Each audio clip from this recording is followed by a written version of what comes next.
As long as you love books and you treat them well, my lair has an open union policy. The next kobold, the next self-identifying kobold. But I swear to God, if I see any of you guys bend Donkey Era page or bend the cover back around the other cover to hold it in one hand, I am biting your heads off. A bookmark. Literally any scrap of paper, a fucking wrapper from a straw, anything. Yeah, a piece of fucking candy wrapper trash. Oh yes, Venta, when someone... so you have a brand new book, right? And you start to open it and you hear the spine creak. Stop. You have to read... You now have to read the book in a V shape. You're not allowed to open it flat. I'm sorry. You cannot bend the spine that far. There's my weird worship of books for the day. Okay.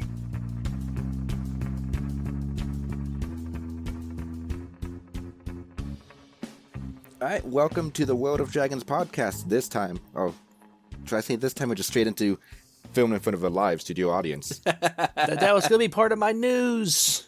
But it's always said, I think the studio audience bit is always said before literally anything else. It is. Like, I would, like... It actually is. No, it's at the very end. No, it's the end. It's filmed in front of a live studio audience, then the intro music would start. Oh, it's already fucked up. Yep. Anyway, the podcast. Yes, World of Dragons, the podcast where 2.5 dragons will get together and talk about dragons in books. I was going to say novels, but that's just books. Books and novels and stories. Yes, all we do now is books. Oh, God. Boo. Boo. Books, TV shows, movies, and video games. The first half of the show being a small review to help you figure out the next draconic adventure you want to go on. The second half is more of a discussion where we just kind of nerd out about it, and you can live vicariously through us. That was the worst intro yet. And there goes one studio member. We just lost half our audience from that. Oh, no. Did that sound go through? No, because it's not recorded to the microphone, so it should not show up in Audacity. Okay. But I'll find out when I edit. It's fine. It would probably be funnier if you left it in. Maybe I'll, manually add it in just for the gag. Alright. Anyway, I am Ray, the primary dragon. Dragon Primarch. First place of the mating flight. But that's a joke. No one gets it because they don't know what we're reviewing. What are we reviewing today, Ray? Hey, let's introduce the rest of us first. I'm Dilettante. I'm a dragon. I'm here. And Get used to it. And I am Bantam, the half dragon. And I'm not smart enough to come up with a clever intro. Yep. You think mine was clever? It's more than what it I was got. something. It was something. Fun fact, one of our listeners that I messaged on Discord was worried that I offended you when I called you a half dragon and said you only get half a vote and you only have half a kingdom. Oh, no. The way I like to imagine it is Bantam is forced to be here and just kind of goes, yeah, whatever, to everything you say. You're forced to Not forced to be on the podcast, but in character forced, you just grab me and just drag me into a recording studio and I'm like, I want to go back to Elden Ring. Elden Ring will be there when we get home. No. So, Dilettante. So, Ray. How did it feel having 4 wings? I don't know what you're talking about. Well, okay, so we're reviewing Mating Flight, guys. We're going out of order. Everything's out of order now. We're reviewing Mating Flight, which is a book with dragons, as it should be. But the dragons in this book have 4 wings. And, I don't know, just in character, I imagine that we were there. Rather than reading it, we were just there, like tourists. But we have to follow the Kingdom Hearts rules, so you had to have 4 wings while we were there. I'm fine with it. Because I'm mostly a bug now, I get dragonfly wings.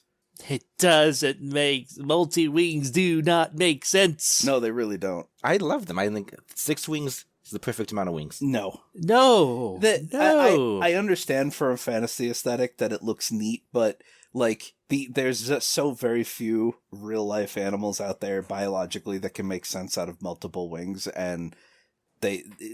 wings that flap like that do not work.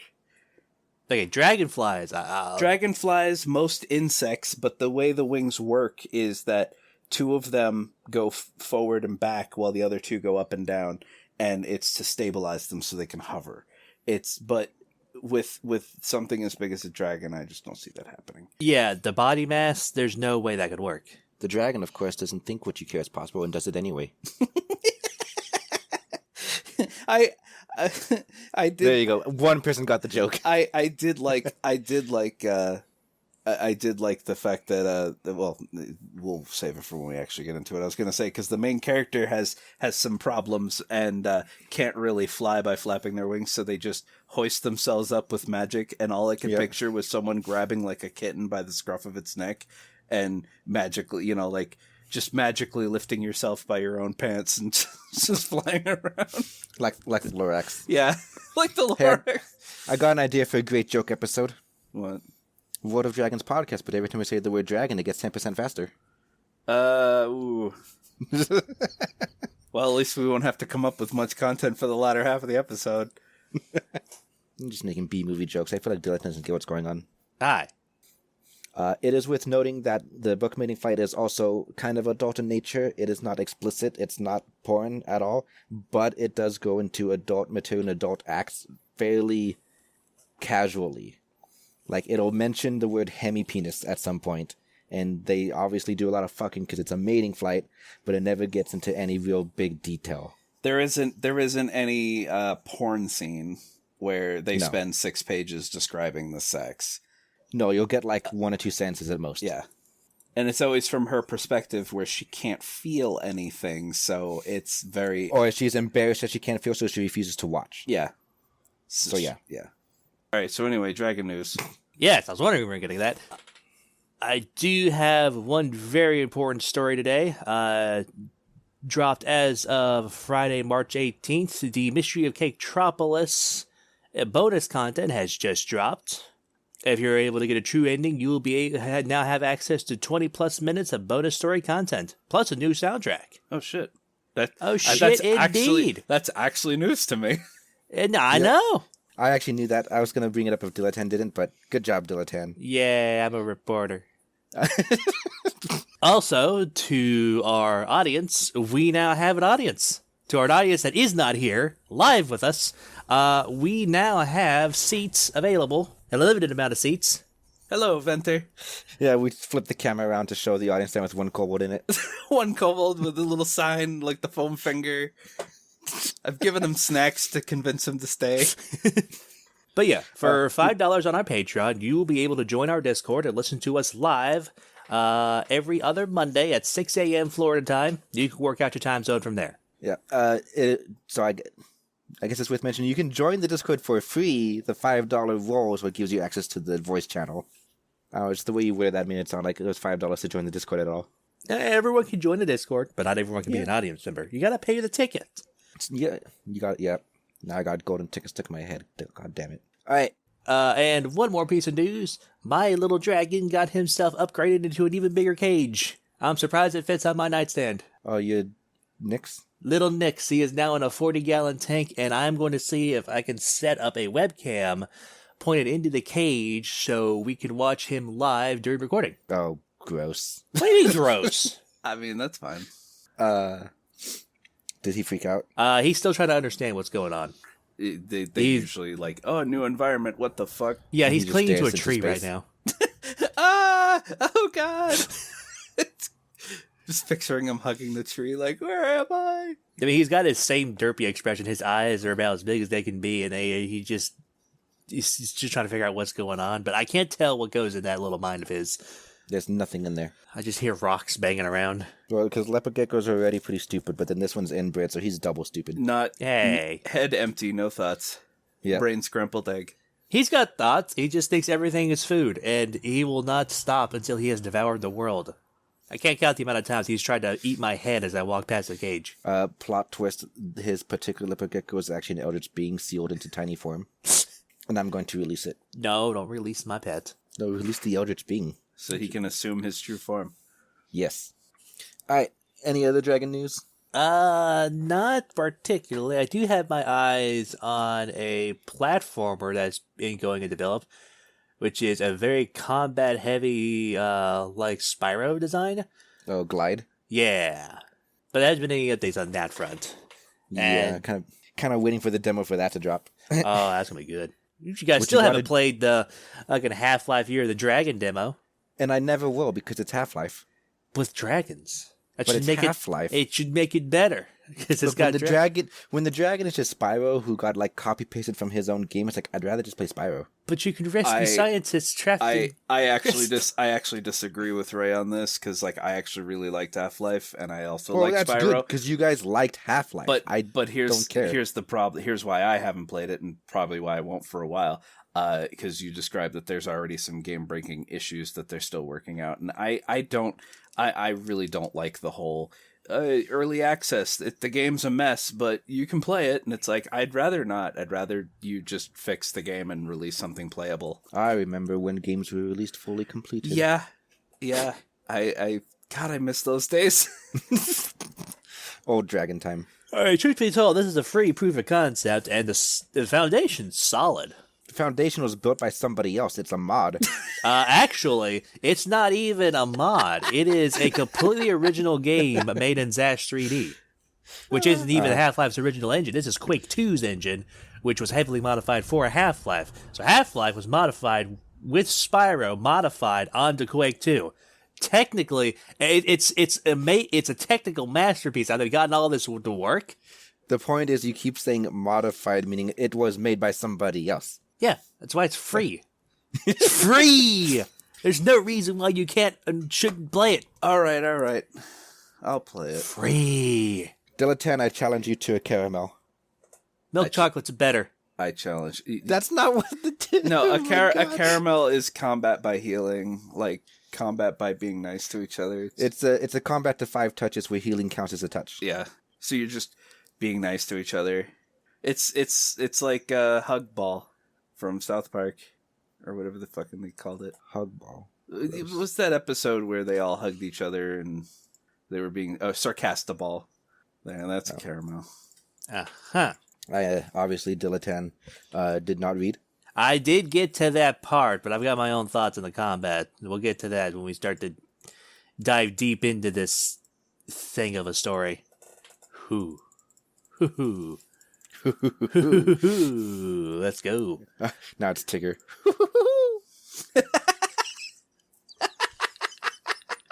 How good was that? That was pretty good. Okay. So, all right. This is just wholly separate from the podcast, but like my thoughts on this book.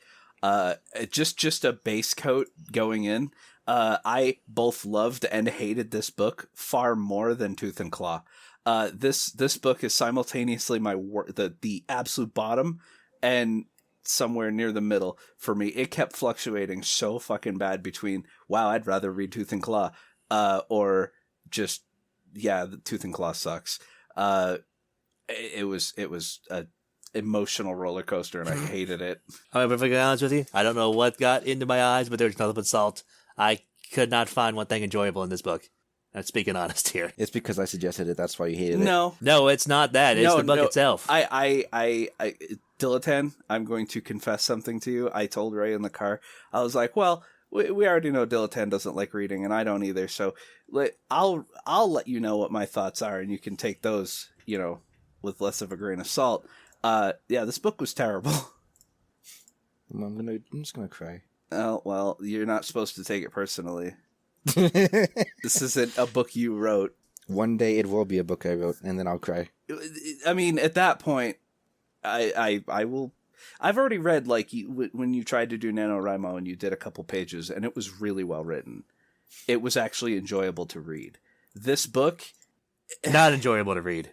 The amount of made up bullshit words that they threw out constantly got really, really, really frustrating. And then not explained until 56 pages into the book itself. Still pissed about that. Hey, I guess we're gonna just have this be part of the review. All right, so let's review it, right? Let's review the book. Let's let our listeners know if they should read it. All right, no. Let's do our normal. Let's talk about the. Let's go in order. Yeah. Writing style. I guess. No. I need to have it written down so we go in the same order every time. But writing style. All right. I'll start. Go ahead, Dilettante. You go ahead and start. I got a lot this to was say. supposed to be written in the style of a journal, right? Yes. Yeah. Like a diary. This is basically, yeah. Yeah, this is no way in any shape or form structured as a journal or a diary. Okay. All right. I need to stop you right there Nope, because I know nope. both of you Yeah, think that. Yeah, and I need... let me also put my thing on there so that way you can refute both. All right. All All right.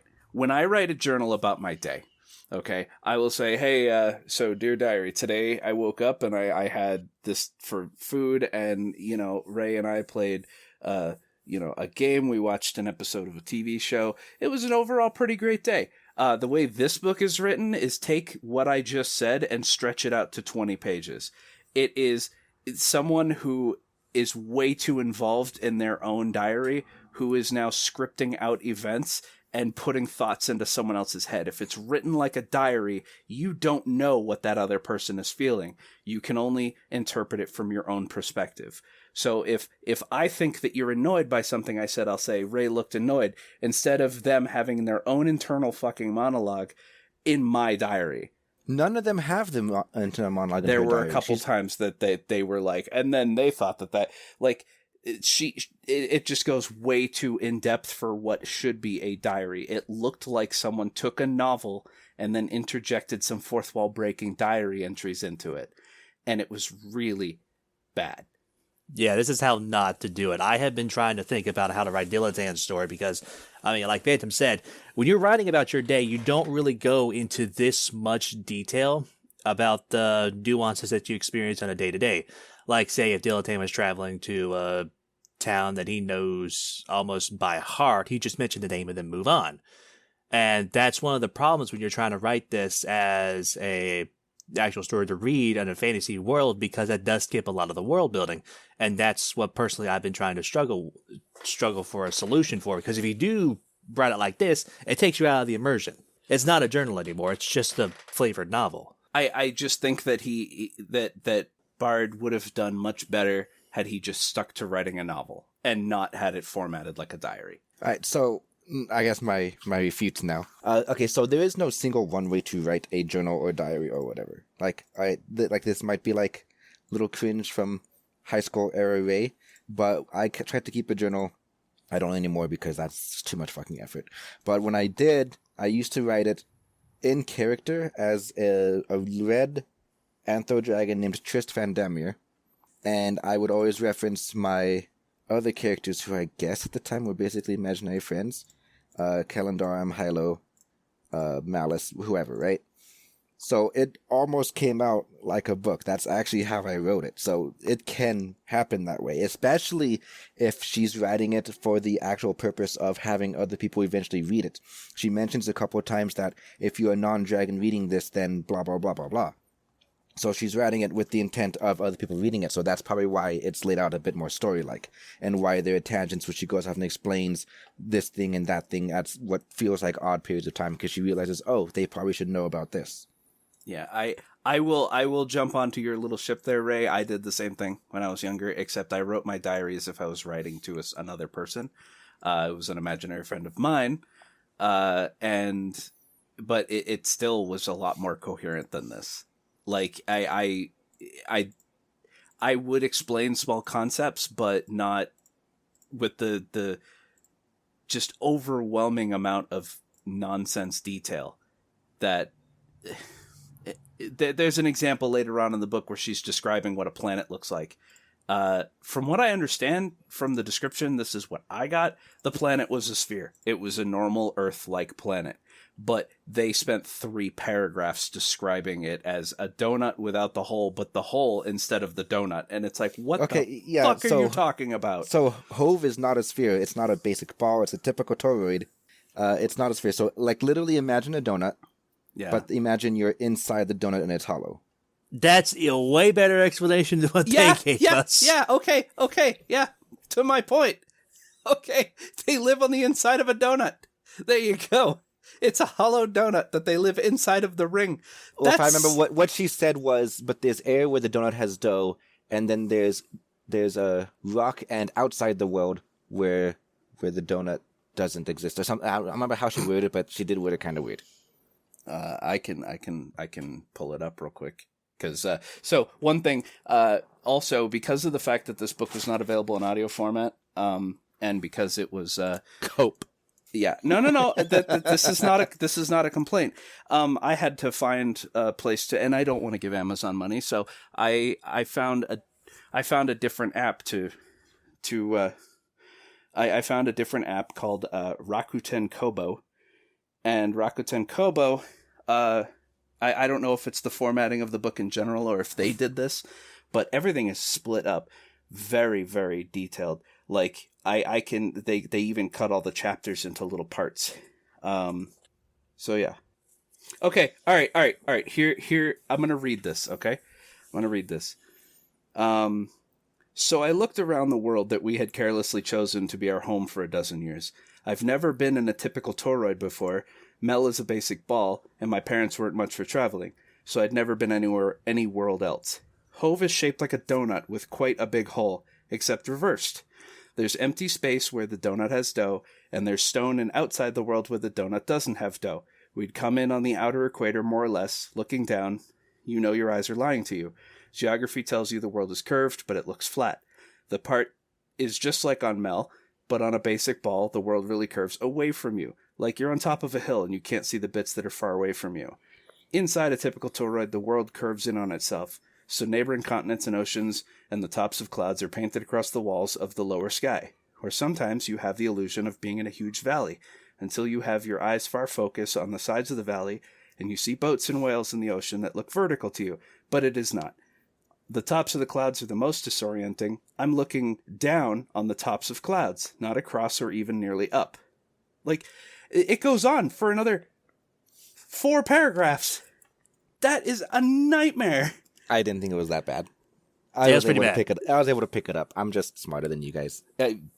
You have a more... all right, so a complete confession here. Ever since the internet and video games were introduced to me, my ability to read has been shot. Just absolutely shot and left in a ditch to die. I used to have a pretty vivid imagination, but then something better than imagination came out, showing me what I'm looking at. And in my head, I can write out what I'm imagining just fine, but when someone else is describing it to me, it really depends on their writing style. This was a nightmare. I had no idea what the hell what Bard was trying to describe to me. So, like, I'll admit, like, when I first started the book, the first chapter or two, it took me a bit to get into the writing style. Like, I thought it was kind of wonky, and it felt wonky because I am very used to books being basically written by the narrator, or written by the author, to it, like, you know, like traditional book. And then this is instead written by a character, so a lot of stuff you would take for granted gets thrown out the window, like the author, the Jyothky in this case, can be wrong. She could say something in the, quote, narrator voice, and it could end up not being true because it's only her opinion. And so that type of style took me some getting used to, but I eventually got into it, and I ended up really liking it. I actually read the sequel as well, which these two probably will never will. Nope. But also, counterpoint to that, this journal was sent to an editor to proofread and finalize. This editor failed. I don't think...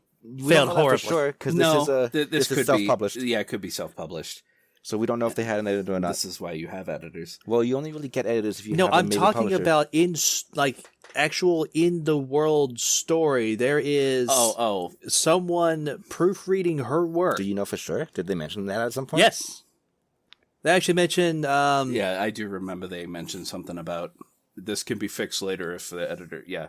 Oh, okay. I must have missed that one sentence. Yeah, so that editor dropped the ball. Well, maybe this is completely on the ball for how dragons talk and think.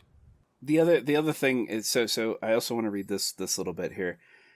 Night's not really night here, and that's craziness too.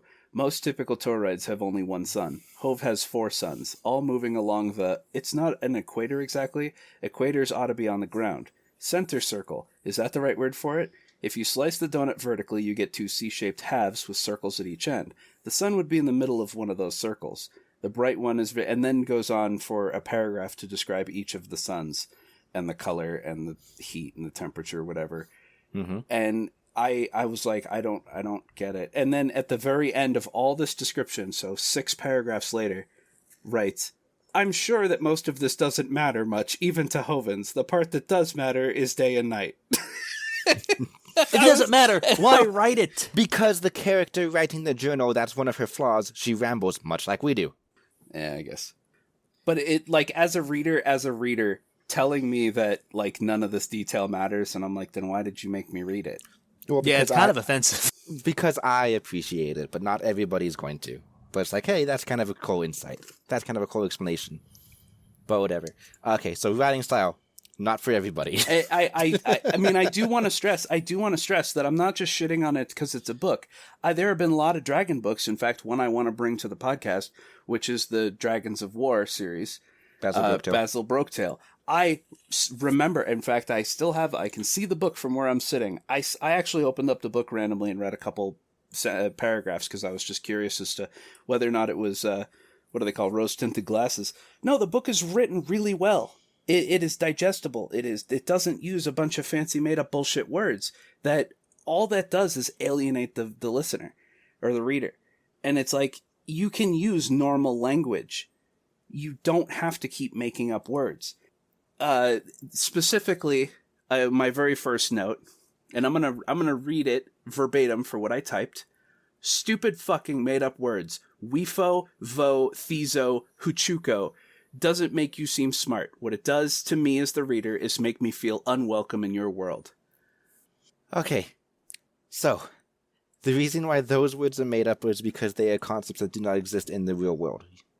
You do not have a hukucho, a wefo, a vo, or any of that. They are They are basically astral pieces of the body that they got after unlocking magic with the Great Separation, and so you have to make up a name for them. They literally do not exist on Terra.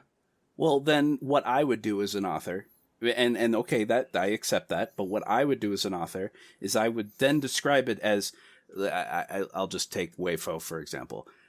So my Wefo, and I'll say, to you, that might be like a invisible arm. And then I would then describe it as my astral arm or my other arm or something, instead of just constantly referring to it as a Wefo. Because you gave it one sentence description in the beginning of the book, and then you use it throughout the entirety of the book. And so if people didn't quite catch on to that description, they're going to not know what the hell you're talking, because there were plenty of times toward the end of the book where the main character described using their hukucho to comfort someone, and I'm like, I don't remember what that is, and I'm not going to go back and look it up. There's a glossary at the end of the book. Oh, there is? Yeah. Oh. But yeah, okay. So, anything else to complain about how the way the book was written? No. Diligent? Nope, I got my gripes out. Okay. Alright, so the final verdict is that the writing style is very unique and it may not be for everybody. Sure, let's go with that. Alright. Okay, so the story. The overall story, the plot. Believable, over the top, cartoonish, what? I would say it was pretty over the top for me. Oh, I guess I should also ask, how far did you guys get? I got about, let's say, 5/6 through the book. There were a couple chapters that I completely skipped, and because I read somewhat into them and realized that this has nothing to do with the overarching story and was also a pain in the ass to read. Specifically, when she kept shape-shifting into a Melville shape, which the Melvilles are... I will appreciate this about the book. There were no humans. The human equivalent in this were basically orcs. They were described as flat-faced with tusks, but they were essentially orcs, or what you would consider like a World of Warcraft orc. And when she shapeshifted, and then she was talking about how she gave herself like a typical schoolgirl uniform, and I'm like, all right, skipping. There was Honestly, that's where I stopped reading. Was when that whole situation happened. I got so offended by it's like nothing happened today, so I'm going to go completely off tangent. It felt like it was wasting my time. It really did. I thought it was a well. decent You got further than that because you started talking about some of the stuff with the Hoves, and that chapter I just described happened before Hove. I think. Like the school? Yeah. No, it was after they got to Hove because she was reminiscing. Oh, okay. I again, like that's the other problem is and this isn't necessarily a critique on the book. It's just a critique on what I would like to see in a book. a character halfway through the book then reminiscing about something that happened many years ago, that's fine. Like a flashback can happen. But when you do it constantly, it's like, okay, can you cut all this into little pieces and then just put it in the correct order for me? Because constantly jumping back 10, 20, 30 years and then coming back to the present and then jumping back, it was a little jarring for me. Okay, the characters. Oh, okay, the characters. Let me pull up, because my cheat sheet. Hold on. Before we get to the characters, since we barely touched on plot, for people who are deciding if they want to read it or not, the plot is basically the author of this journal, diary, whatever, Jyothky, has just reached sexual maturity for her dragon species, and so she's going to go on what's called a mating flight, which is her and 2 other females go on basically a 12-year vacation with 6 males. They just kind of frolic and fornicate and all sorts of stuff. 7 males. And no, 6 is normal. And at the end of the 12 years, the females kind of rank each other who came in first, second, third place based on some like weird arbitrary point system that has to deal with their culture. And then they pick, in order of their ranking, one of the males to marry. I don't know if the point system was a requirement. I think she said that she did it and a lot of females did it, but it was not typical. No, it's typical that they are competing with each other to come with a first, second, third place. I don't know what like normally would win or lose points, or if that's completely just based like subjective based on the individual. Well, there was one point where she showed this current rankings, and then she goes, "You know what? I don't like any of them. Everyone loses 24 points." Well, I mean, like, so the females ranking the males can be completely subjective because they basically just, when they get their turn to pick, they get to pick whoever they want. It really doesn't matter what they're picking it based off of. I'm talking about when the way the females would be ranking each other. I don't know if there's like a code for that or if it's again just subjective. But we get more info on the mating flight itself in the second book, which is why I can't really get into it because of spoilery reasons. We don't learn about mating flight in mating flight? No, you learn about it, but I mean, like, as far as the ranking at the end of the mating flight, you don't get that till the second book. Because the mating flight isn't done by the end of the first book. But yeah, so she goes on the mating flight, and while on this mating flight, a whole bunch of stuff goes wrong, one after the other, and this is just basically their adventures, her adventure, because it's from her point of view, on this mating flight. Alright, so now, characters. Let's start with the main character, the one whose point of view we're sharing. Jyothky. Yeah. First, just a tiny little gripe aside, and this is not this book doing it, this is every fantasy novel. Please simplify your fucking names. Oh my god. I will make sure when I write my dragon book, they're all named Sam and Amanda for you. No, they don't have to have typical, like, you know, white bread American names, but, alright, so, Osath, great name, perfect, love it, 5 letters. But then you've got, you know, Ythak, and it's like, okay, well, that's 5 letters, but it's a little weirder. And then Ulred? I gave up pronouncing almost all of these names. Lored? Lored? It's 2 L, so it's like Leloid. Leloid. It's a Lored, is how I imagine it. So this is entirely done, I guess, as like a in joke. There was this is why I don't never have an audiobook. This is yeah. If I were paid to read this, I'd lose my mind. So this is probably done as an in joke in the book, but it kind of cements my feelings on fantasy names. So this is a part from the book where she's talking to a Hovian. And she asks, "Who are you?" And he says, and I'm going to try to pronounce this as quick as possible, "I am Murgal do Sudrezi Thoneng Nested Wrath." And it's like, okay, can I just call you Mel? Like, and they do. They just refer to him as Melville from then on. But it's like, you don't have to come up with these convoluted, crazy fantasy names. You can simplify the name. It can still sound fantasy, but it's got the same problem as like elves in a lot of books, where they've got like 40 letters in their name with like 30 apostrophes, and it's like, dude, just shorten it to something that sounds fantasy but is easy to pronounce. It's easy to get stuck in your head. When people introduce themselves to you in real life and they're like, "Hi, my name's Kyle," you can remember that. But when someone's like, "My name is," what are those jokes where people are like, "My name is Nevaeh," because it's heaven backwards. And it's like, I'm sorry, but that's a stupid fucking name, and I'm not going to remember your name. I will half agree with you. Like, on the one hand, since you're writing about a different culture, it makes sense that names would not be like anything you've ever heard before. So names like Rancotherium, Lored, Yathak, Grishthanu, that all kind of makes sense, right? Like, to me, I accept that because these are not names that you would, again, be used to. However, from the point of view of like an author, you have to kind of get off your little high horse and understand that these are still names the readers need to be able to remember. When I was reading through this, it took me about a third of the book to finally get the 6 males straight, like who was who. It helps that I had a little picture for visualization purposes, but still, I mean, as amazing as complicated names can be, meet the reader halfway. Yeah. And again, half of these names were fine. Like, even the long one, what's his name? Nararan? Like, Nararan? I that one was kind of funny because it's like Nararan. His name is spelled Nraran. So to me, it was Nararan. It's a symmetrical name. Or whatever the word for forward and backwards is. Oh, yeah, sure. You're right. Yeah. As far as the names go, with like, a lot of these names were, palindrome, that's the word. Thank you, Venter. A lot of these names were like, let's just take letters and throw them together to try to create really difficult sounds for a human mouth to say, because obviously they can't pronounce dragon names.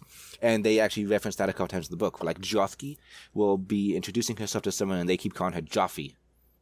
Right? Because they, quote, can't pronounce it. And it's like, all right, so if you're going to be using the English alphabet, that really shouldn't be your goal, to try to make something impronounceable. If you really want a name like that, then how difficult is it to... I don't know how difficult it is in a book to have like a custom typeset where you can just have random syllables that aren't actually like... random characters that aren't real letters in any language, and be like, this is the name, try pronounce it. You don't know what this sound makes, so fuck you. You mean wingdings? Basically wingdings, but not quite. Like, the thing is that half these names are acceptable. It is like... ill-read, so I'm just going to pronounce it that way. Putting an L and an R next to each other, don't. Putting a D and an H next to each other, unless it's followed by O-L-E, don't do it. And so you've got Toltaman, which is fine. Greshthanu, which is fine. Then you've got Cernus, which, okay, don't drop the C. And then ill-read. Then name him I-L-R-E-D. I think it's 2 L's. I'm saying rename it. It is. It's LLREDH, and it's like then change it to ILRED. There you go. It says it's the same sound when you say it out loud, but it's not spelled stupid. I do feel like he tried to make complicated names on purpose for the sake of being complicated. Yeah, and my reasoning for that is that I can't connect with any of these characters if I can't remember who they are. And so when they were describing when the dragons first showed up at the party to introduce themselves as suitors, and she was describing what they looked like I remember Nararan. Yeah, that'll never not sound stupid. But I remember him because he's light blue with a white mane, and he's got lightning bolts in it, and he's got a single curled horn and curved fanged teeth. And it's like that. I can picture, of course, in my head, I'm picturing Sisu from Raya and the Last Dragon, but it put an image in my head, and I was able to put that image in my head with Nararan. And so that was fine. But there were other descriptions of dragons that had, like, brightly colored patterns and stuff, and I'm like, I don't remember which dragon that is. And yes, you helped by making that infographic with all the dragons of the cover with their names under them, but I didn't make it. Zena actually made it for me. Oh, well, Zena, great. It's like, but at the same time, I shouldn't need something like that to remember these characters. And, I mean, Osaf, I remembered him. He was my favorite one, by the way. The thing is, like, Zena, like, made that and gave it to me and the rest of her book club preemptively, like, before we started the book, so she knows the names are terrible too. No, rah, rah, rah. All right, so we spent like I think 10 minutes talking about the names. So names aside, how were the characters themselves? Were they likable, or if they weren't likable, did it feel good to dislike them? So I'm gonna go with honestly forgettable on my end. So well, that's because you didn't read that much. so for Exactly. me, they were they were easy to dislike in a good way. The dragons in this universe seemed like just horrible monsters. Like they were murdering people just on a whim, and they were like they treated every other sentient species as like little insects that they toy with for fun. Well, that's because they are. I know, but it made them look like the actual villains of the story. And like this whole book was just a series of villains just, you know, having their own little political intrigue and their own little internal struggles while constantly just like, look at this thing, flick, you know. And it's like, I didn't like it. But at the same time, the fact that it made me feel something is always a positive. Because the worst thing a book could do is just make me go, yeah, whatever, and close it and forget about it immediately. But like Tooth and Claw. But Tooth and Claw, like I said, this book had a lot of really highs and a lot of really lows, and some of those lows dipped below Tooth and Claw, where there was actually a point where I was reading something and I don't remember what part it was, but I was like, oh my god, I'd rather read Tooth and Claw right now. But then there were other parts where I was like, yeah, Tooth and Claw sucks. This is all right. So you dislike the dragons from... Well, forgive me for using this term. From a human point of view, you thought they were monsters. Yeah. The problem, though, the biggest problem for me was the main character, Jyothky. She seemed like, if anyone remembers that, I know Ray will, the old MTV cartoon Daria.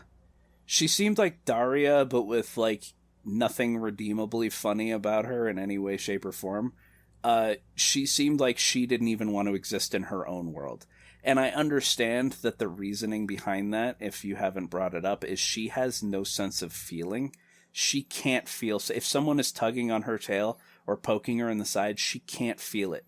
She has to use magic to have the magic tell her that she's being touched. So she has a bunch of different spells that basically... Like, she has a sentry watchdog that if something is trying to hurt her, it will tell her, and so she can react or whatever, but essentially she can't feel anything. And what that's done is damaged her personality to the point where she feels nothing emotionally either. She is so just, like, unamused and unenthusiastic about pretty much everything. It's kind of hard for your reader to get invested into the world when the main character itself doesn't feel invested. Yeah. That's what I feel like was the biggest flaw when I was trying to read it, because it's like, if she didn't care, why should I?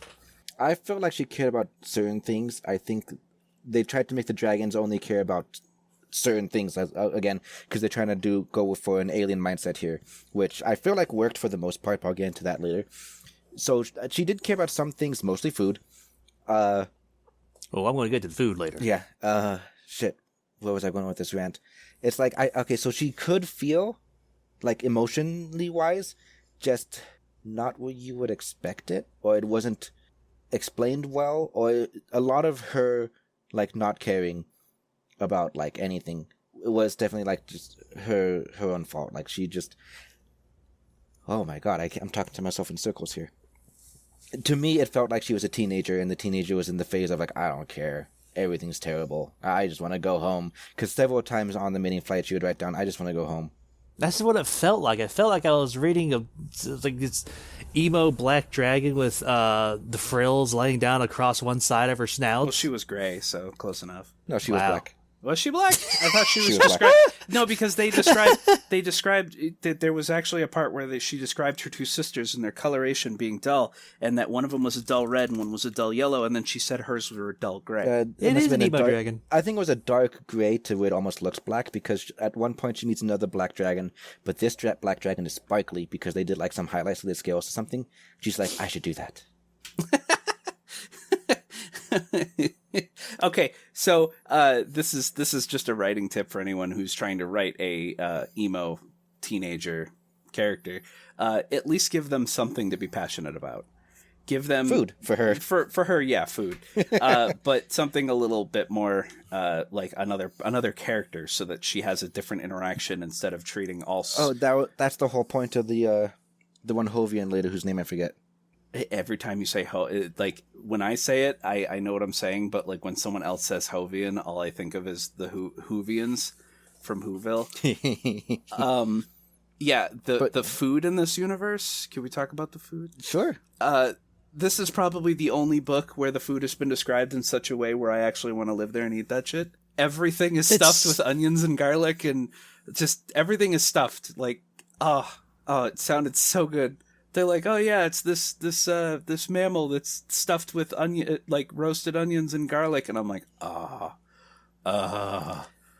I have a problem with the portions. I don't even think the portions are described, but I don't imagine a dragon that can somehow take down a god, feel full from one stuffed rabbit.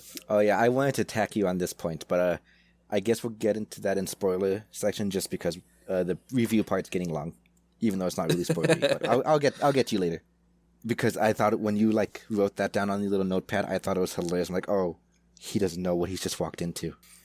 Okay. Yeah, it's gonna be beautiful. You'll see.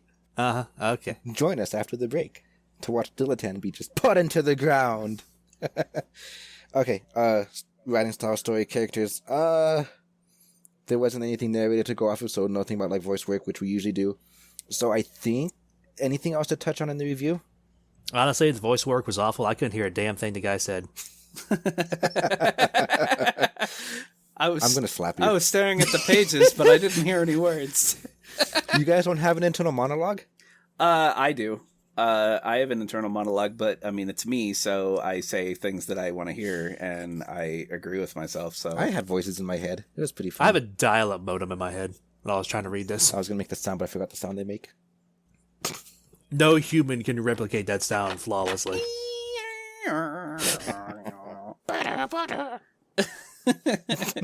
Oh my god, Grandma's calling me now! My internet!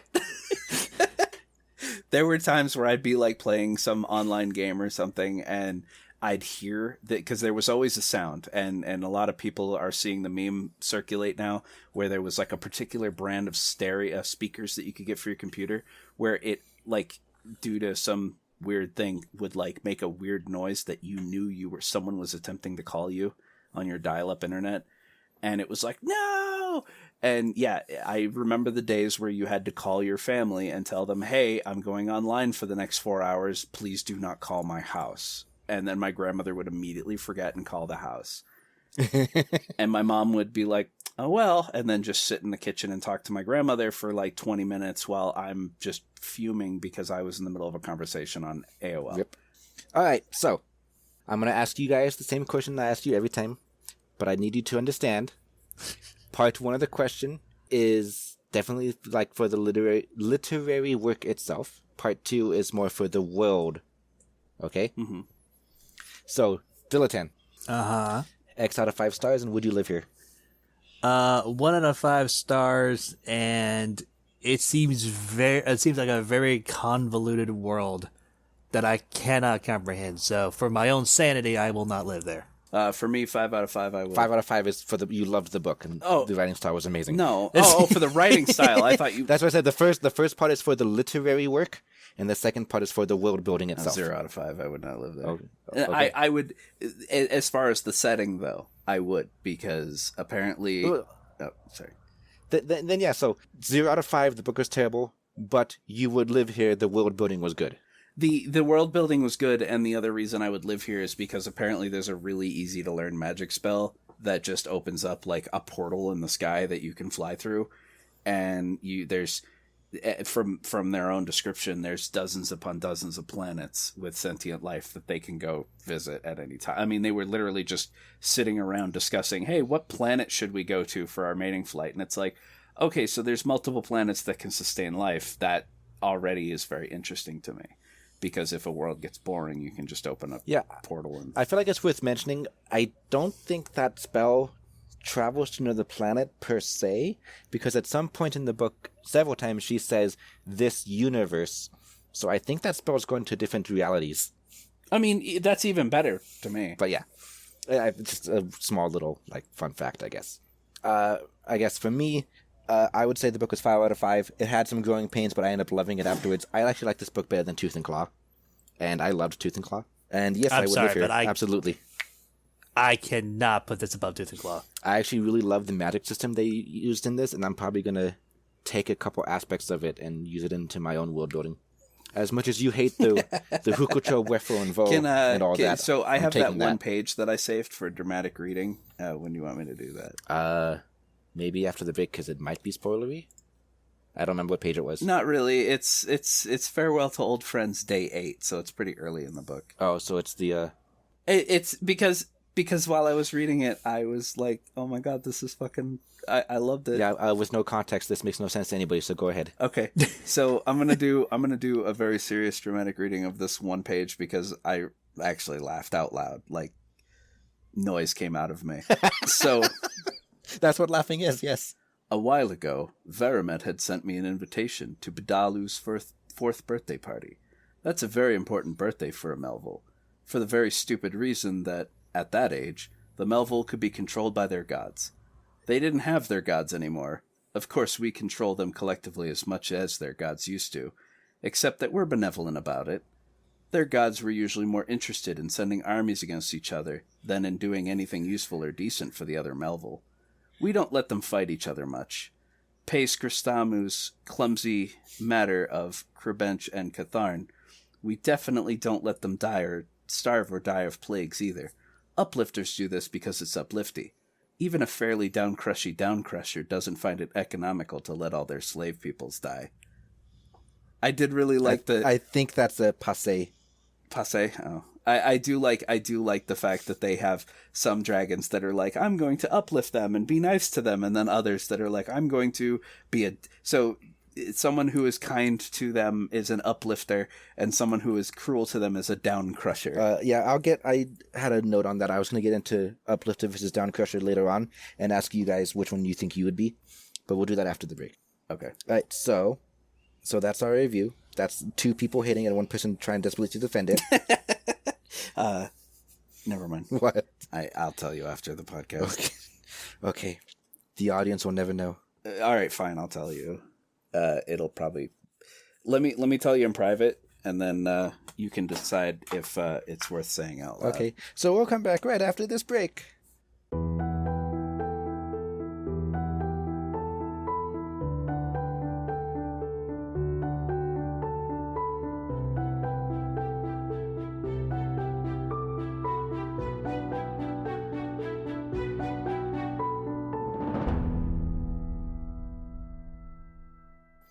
Go ahead. And we're back. Time to spoil the hell out of this. Mostly for Dilettant's sake, because he doesn't know what the heck happens. Well, apparently nothing happens, because the mating flight never finishes. It's a 12-year mating flight. Well, that's the thing, is like, how much fucking can you fit into 12 years? A lot of fucking. Yeah, there was one particular passage where I actually winced while I read it, because it was her describing someone fucking her and how it was all squishy and wet, and then she's like, I had to keep scrying to figure out what was happening back there. And I'm she could not have said it was squishy and wet because she can't feel. Well, she was using a scrying spell. And so while it was happening, she kept having to use the scrying spell, and she's like, well, he seems to be enjoying himself. I guess that's good. And it's like, ugh. And it's like, God damn it. Like, part of me wants to say something super offensive, like, wow, she's the best mate. You could just fuck her and she wouldn't even know. But like, so yeah, there was the whole there was another school part that I skimmed through where apparently like the school collapsed and killed a bunch of people, and then there was a trial, and I was like, what does this have anything to do with the mating flight? Like, I guess what I really wanted out of this book was just that they go to another planet and they can interact with the locals a little bit, but then they go back and they talk about their interpersonal relationships between her and her mates, and let's talk about our feelings. Well, just give me some more building with them, like their lives, what their goals and ambitions are, instead of constantly going, ugh, I hate every single one of these guys. I'm going to go fly away and I'm going to go see what's theirs to do on this planet. And so apparently Hove is covered with giant robots. I don't remember if it's stated whether they're like... they don't actually have giant robots. That's what they were hoping for when they picked a technological world. Oh, I thought they... Because didn't they say they were going to go hunt them at some point? Or were they just hoping to find some? Hoping to find some. Oh. I know that they are a somewhat modern military world because they have tanks and they have planes with missiles. They have, shotguns and rifles. They're having their own internal civil war at one point, because I remember there was one part that I read where she was having sex with Narararan, and one of the other dragons comes over and he's like, hey, there's a plane on its way with missiles that might actually hurt. You want to do something about that? And Narararan's like, yeah, sure. And then just summons a storm to destroy it. And they're just like, okay, back to fucking. And I'm like, what the hell is happening in this book? I love the power disparity between the dragons and the everything else. When that they can just get away with doing bullshit like that. When the first, what's his name, the guy who had the really long name that I made fun of, when the dragon first enters his cave and basically just evicts him from his own home, but he shoots at them, and she's like, and I felt those two were Jyothky and Jyothky. None of them had long names. No, the Melville. Okay, the Melville's long name. Okay, yeah, the Melville's long. No, that's a Hovian. Melville are the orcs from back home. Right. And so he shoots them, and the bullets like bounce off, and then he grabs a battle axe and he gets a ladder. And so presumably, and that part was amusing to me because it presumably meant that these two dragons were just kind of standing there. And they were talking about like, hey, look, we found a slave. What should we do with him? Should we keep him? Well, it's not very much fun to have only one slave, but it's better than no slaves. Yeah. So they're just talking with each other, and he's like, I'm gonna fight you. And he shoots them, realizes the bullets do nothing, so he grabs a ladder and a battle axe, and he swings and hits one of them in the jaw. And he's like, oh, I almost felt that one. How dare you? Should I kill it? Because this one's obviously very uppity. She's like, no, don't kill it. And then he falls off the ladder and breaks his leg, and they're like, I'll heal him. It wouldn't be good to have a slave that can't walk. It's worth knowing that both Jyothky and Jyothky are uplifters. But yeah, it's actually draconic law that if you get attacked, you have to kill the person that attacked you, and all their friends and family. I mean, I agree with that. You can't have anyone avenging you. Yeah, that's kind of the idea. It's also to be like, you may not care about yourself because you're going to go be a martyr, but do you care about your friends and family? That's part two. Kind of one of the ways to stop someone, yeah. So the one thing that I want to bring up before I forget, there was that chapter that I was talking about where they used the name of the spell like 18 times in 2 pages. That severely pissed me off. Because reading the same spell over and over, it's like, okay, can you shorten it? Where was it? I have a very big gripe about name spells. It's like shouting your attacks in anime. Well, nobody is saying that they say the name of the spell when they cast it. That's just the name of the spell so that they can share with each other. As a reader, though, that's what I felt. It was like shouting anime attacks. Next time we play D&D, I'm going to make you have to shout your attacks or your spells when you use them. I am going to get a voice synthesizer and like reverse and pitch my voice to where it sounds like I'm saying arcanic words, and that's the best you're going to get. All right. So I found it. It's called Arcane Anodyne. Oh yeah, and it's a healing spell. So I put the Arcane Anodyne in her, and then later on, but the Arcane Anodyne should fix that. I put the Arcane Anodyne into Tarkuna again.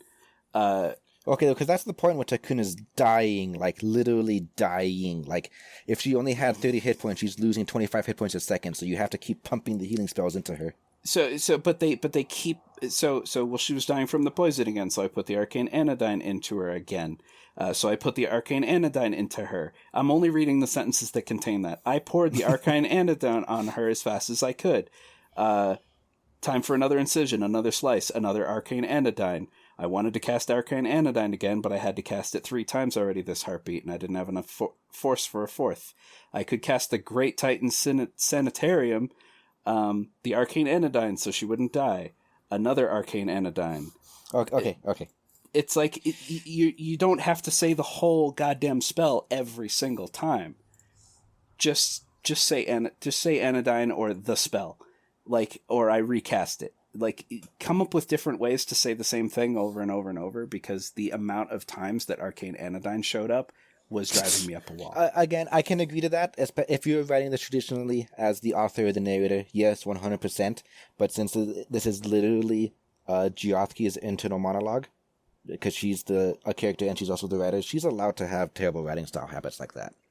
It's a mark against her character, but from a writing style perspective, they're allowed to get away with that because of the way they decided to write the book. I hate to agree with you, but I agree with you. As long as I just try to put everything in the context of, wow, you writing your own journal are terrible at writing, then a lot of this becomes acceptable. Yeah. I would need to read one of Bard's other books that aren't written in this style to see how much is him and how much is him trying to channel this character. But I want to give him the benefit of the doubt because this is the first book of his I read. I looked up some of the other books he's read out of just a whim. One of the other books he's read is called The Woman with Snake Arms. And it's literally a woman who got mutated into having bunches of snakes coming out of her shoulders and her trying to hide it. Amazing. What a concept for a book. That's the whole concept, is she's got snakes for arms. That's a great character concept, but what a concept for a book. Holy shit. For the whole book to be that. Wow. All right. So I want to talk about the magic system a bit because I loved it and Dilettante hated it. That's just in general because he hates magic. I didn't hate it. I actually liked it. Some of the spells showed up way too often. I liked the concept of the word fox, which was a magic spell designed to basically interpret things. Yep. And it was, I imagine it was literally like a little astral fox comes in and tells you, oh, this word means this, by the way. It's like a Pokedex. Thank you, Word Fox. Or like a little electronic Wikipedia that's sentient. Yeah. At one point, somebody's using business lingo or military lingo, some sort of lingo. And she says the Wood Fox didn't know what that meant either. So I just imagine she looks at the little astral fox, the astral fox looks up at her, it shrugs, she shrugs, and they both just admit they're going to be confused at this point. But yeah, Dilettante. Yes. Do you have any complaints about it besides the fact that you just hate magic in general? It's not that I hate magic. I'm actually thinking about doing something magic related to Dilettante's world. I haven't decided yet. Probably something artifact based. But this seems so lawless. Oh yeah, I remember you said you hated how there was a spell for everything. Yes. And I'm like, that's what you do with spells when you can make them. You make one for everything. That's what I mean. It's completely lawless, and then thus can be used as the author as a cheap escape to get rid of almost any kind of problem. There's one gripe I had about this book. There seems to be no sense of danger or conflict. The main character doesn't seem interested in the whole situation she's in anyway. Well, you really have to get farther to see that there is actually danger. Okay. Should that not be at the beginning to get me hooked? Depends on the book. If it was a combat book, like a war story or something, then yes. But this is a mating fight, so no. Danger doesn't have to be at the beginning. That would completely not destroy necessarily the tone danger, but set. some sort of conflict in general. The first thing I was reading was the cloaca expanded into Lady Egg, and that's when I immediately like, oh my god, it's going to be one of these. That's when I fell in love with the book. That's when I hated it. Because to me, the perfect book is not pornography. Like, if I want to read porn, I'll go find porn to read, right? But to me, the perfect book is one that is not scared of mentioning these kind of things that happen in everyday life. It's like, sex happens. I'm sorry, Catholics, but sex happens. So mentioning it as an aside, like, then this character went to go bang this character, and like that, a sentence or two is like, hey, we acknowledge it happens. Cool. One of my favorite parts in Temeraire, which this is not a book, podcast episode for Temeraire, but I just want to mention it.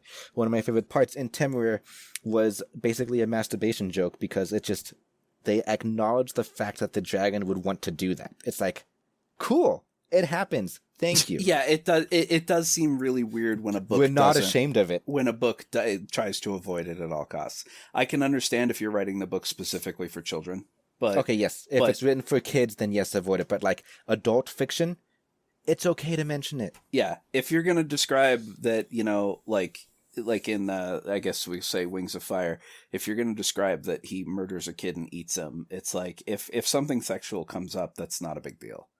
But I mean, if you're going for a Dragon Tales novel, then obviously don't. The thing is, Wings of Fire is also written for kids, so they're not going to have it in there. But that just goes into the concept of the fact that people think that it's okay to have an unborn child, in this case an egg, murdered. It's okay to have another character tortured by dehydration. It's okay to have this other character rip out his own entrails on stage in front of people. That's fine. But mention that this character really likes this other character and so lifts their tail to try to entice them. Oh no, how fucking dare you? Yeah, and not to derail too much, but I still don't agree with Wings of Fire being a kid's book. The whole intro where he's like, I wrote a book for kids, and the amount of murder and okay, are you thinking of Age of Fire? Age of Fire, sorry, yeah, you know. Okay. Age of Fire is a young adult. It's meant for, I think, like high school teenagers. And he's like, I wrote it for a younger audience that loves dragons, and then the amount of murder and death in that book, and I'm like, you wrote this for kids, man. Thing is, like, I liked Age of Fire because, again, nothing really explicit ever happened, but at the end of Aaron's book, you know that they mated because they go up into there and they mate, and they actually say they mated. And then later on in Rugard's book, you have the little scene where he, in the thrall of combat, kind of bit someone else's dick, right? And then later on when he's talking to Nova or whatever her name was, shit. It's fine. We don't know. Yeah, the adult subjects came up, right? Yeah. It came up, and they acknowledged it happened. So that's my rant for my perfect type of book, one that's not ashamed of admitting that this stuff happens. Okay, Shit, back we were to talking my about magic. point here. sorry, Dilettante. Me not being interested in those organs really took me out of it. What I liked about Tooth and Claw, it set up almost immediately the complete character dynamic and what this book was going to be about. I did not know that it did. I did not really know what mating flight was supposed to be by like page 100. I couldn't find anything that hooked you. I couldn't find anything to get invested in.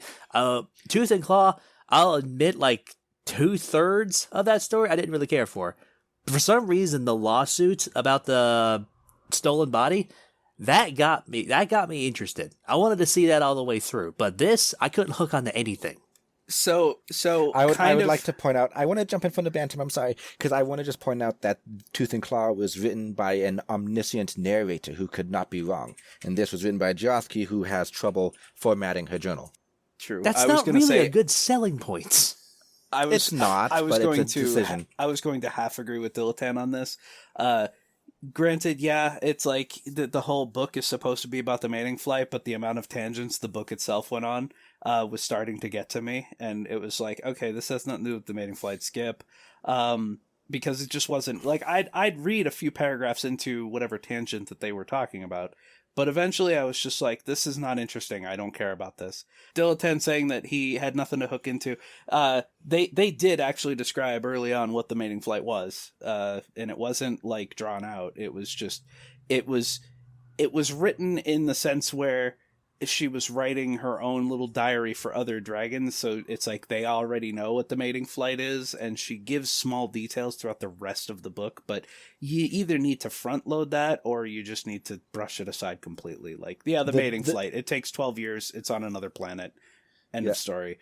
Or you need to say the mating flight for those unaware and then go into it. Instead, it was one big brick of information that you, the reader, need split up over 100 pages. I can understand the decision to do that. Drip feeding the information keeps you from having your first 5 chapters being like, well, here's the world that I built. Here's how the magic works. This is what the great separation is. Here's the mating fight. This is why they do combat this way. And this is, it gets you into the actual juice of the story much sooner.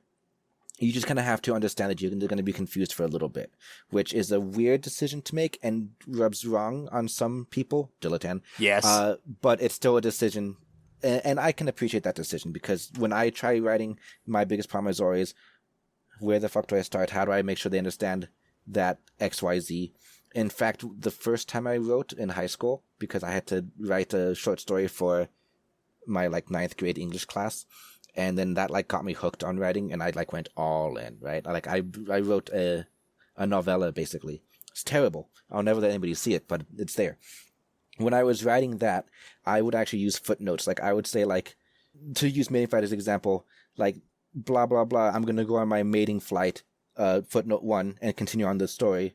right? But at the end of the page or the chapter, footnote 1 was like 4 paragraphs of what the mating flight was. And that just, it didn't feel good afterwards. I mean, that's how it's supposed to be. You build your plot, and then you build your world around the conflict that it creates. So I've mentioned this to Ray. I don't know if I've mentioned it on the podcast. Many, many years ago when I was in, I think, middle school, our middle school had upgraded its computer lab computers from old style Macintoshes to iMacs, the bubble looking PCs. And they were going to give away all their old computers to students who wanted them for whatever reason. And I got one of them. And the first thing I did was I started writing. And I wrote a 650-page book called Dromeca. And it was about a self-insert main character, because no originality, but who lived on a jungle planet. And this mining corporation called Chrome came in to basically hire workers to mine a nearby planet. And so the main character and a whole bunch of other people got there. But what they actually did was they gassed everybody and then tore their bodies apart and turned them into cyborgs because cyborgs work a lot harder. And the main character, his inhibitor chip didn't take, and so he was able to break free. And then, kind of like Mega Man, could install chips to change his cybernetic arm, which would give him things like guns and, whatever. But it was his fight to rescue who he could and take down the leader of Chrome. But the first 5 pages of my book were describing his jungle planet. And then I felt, okay, everyone has an idea of what this planet looks like. They don't need any more information about the planet. And then I carry on with the story. And then when he gets to the mining planet, I describe that planet in a few pages. There, they have the information they need. Move on with the story. I think that's much better. Unfortunately, I lost the whole story because I got a brand new PC, and when I saved the book to my PC, to the floppy disk and put it in the PC, it formatted it, and I lost the whole story. So yeah, it's definitely each author has their different preferred method on when to give the information. I would feel bad writing 5 pages of backstory at the beginning because I feel like I would lose people within those 5 pages. I feel like when you're describing like a planet or a setting or an area, you can either do it like a video game where they show you like a cutscene, like Final Fantasy XIV is a good example. When you move to a new map world, they have a narrator describing some lore while they pan over very interesting spots on the map. Or in any video game, they just show you like a pan over of the landscape or whatever. Less is more. You can describe a planet in this example as it was a jungle planet where most of the vegetation was shades of yellow and blue, and it was very warm and humid. That's all you need, because then the reader can go, I wonder if there's like palm trees. Maybe there are. It doesn't matter. It's not important to the story. Back to the magic system.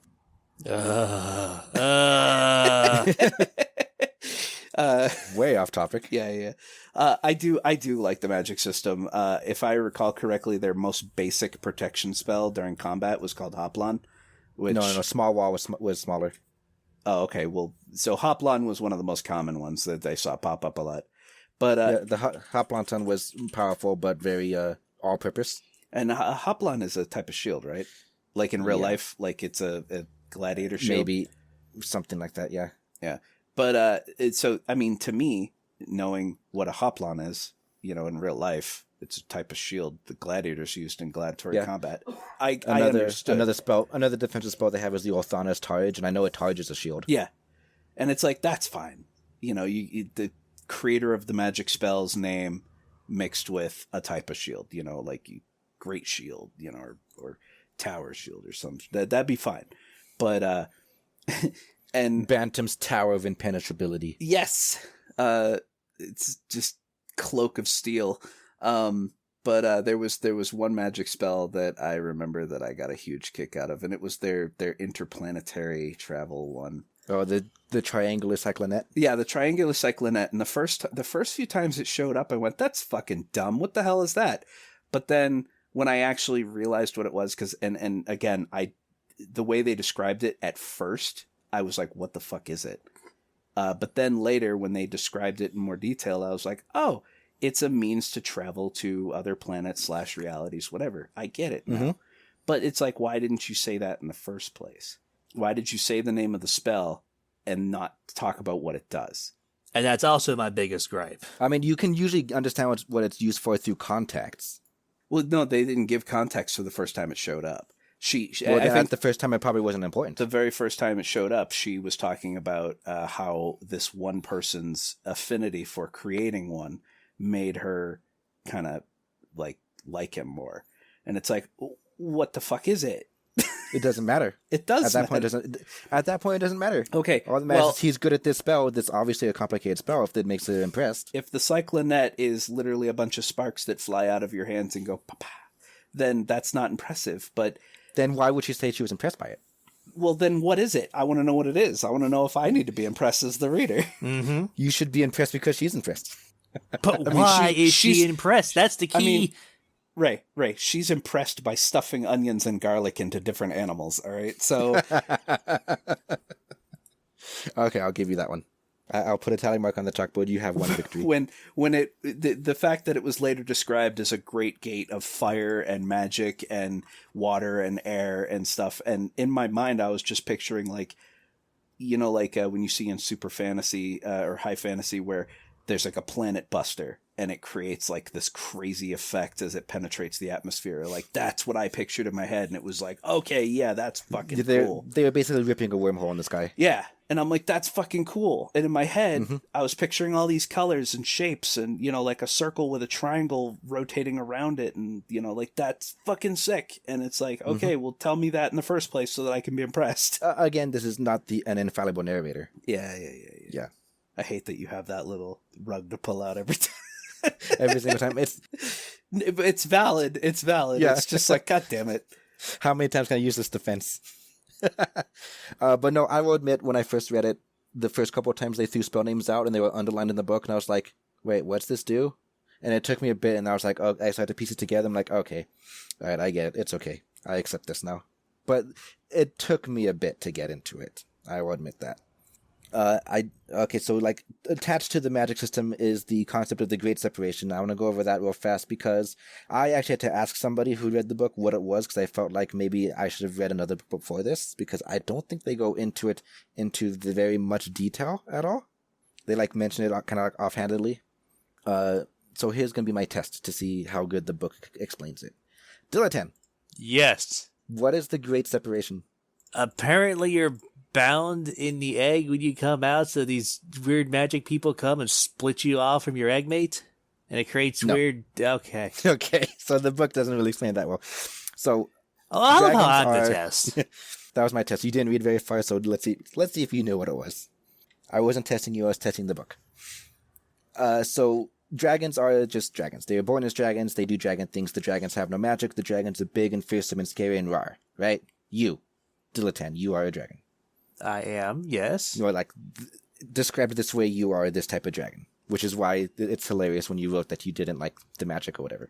Then one of the dragons figured out how to do the Great Separation, which was effectively they took their newly hatched kid and ripped its soul from its body, more or less. They ripped its astral self, which to me means its soul. They separated it from its body, and that kills 80% of the kids. But the ones who survive can now interact with the astral realm, and that's why they can cast magic. These dragons are referred to as astral dragons sometimes.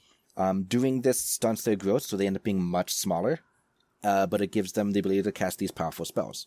It also gives them the different pieces, the Hukocho, the Wefo, and all that stuff.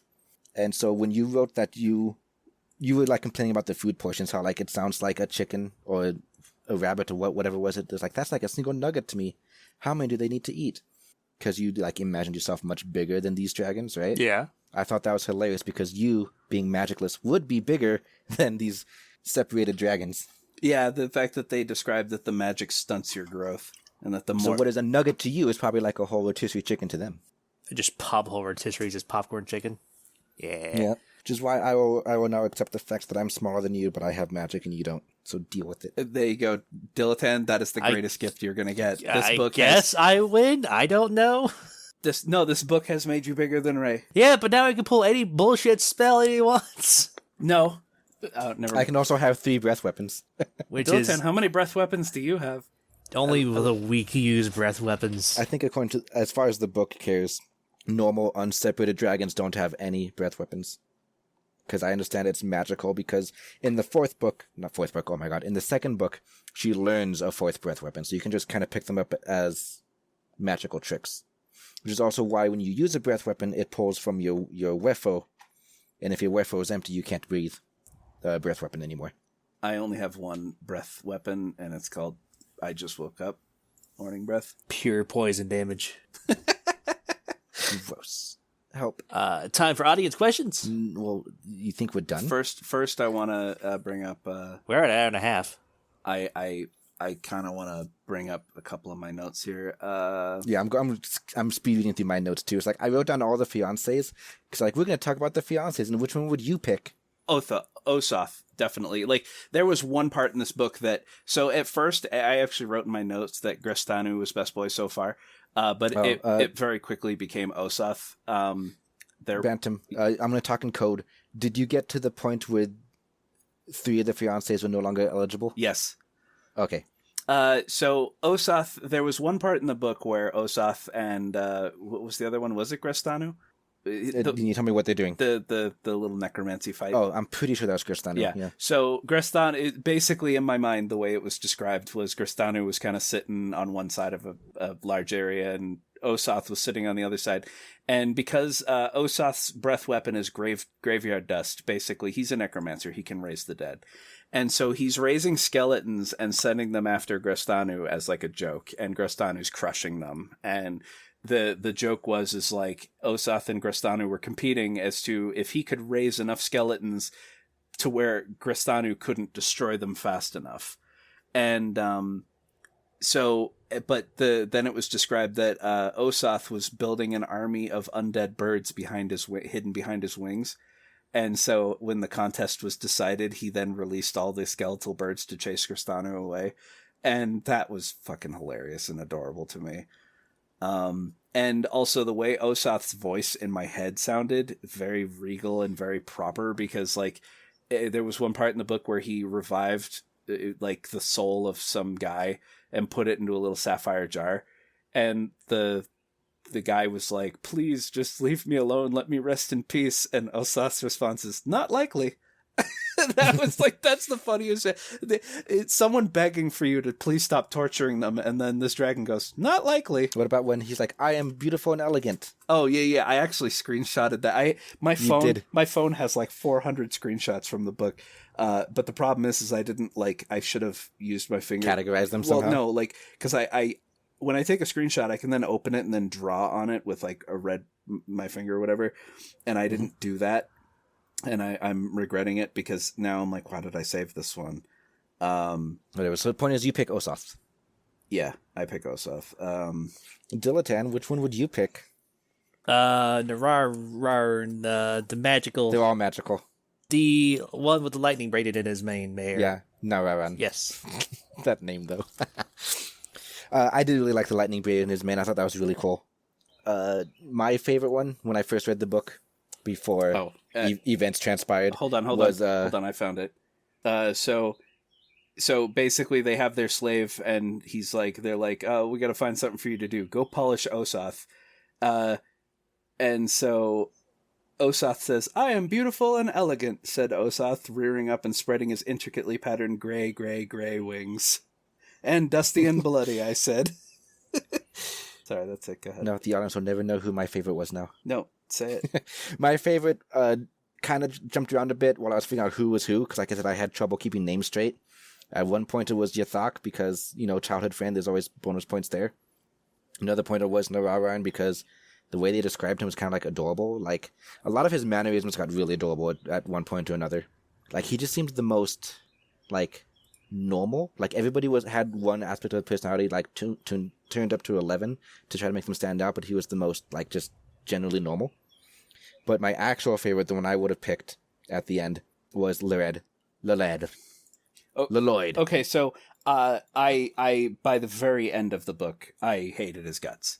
The very last chapter of the book is talking about how he basically takes control of the planet, and he is straight up torturing people on live TV. He's a downcrusher.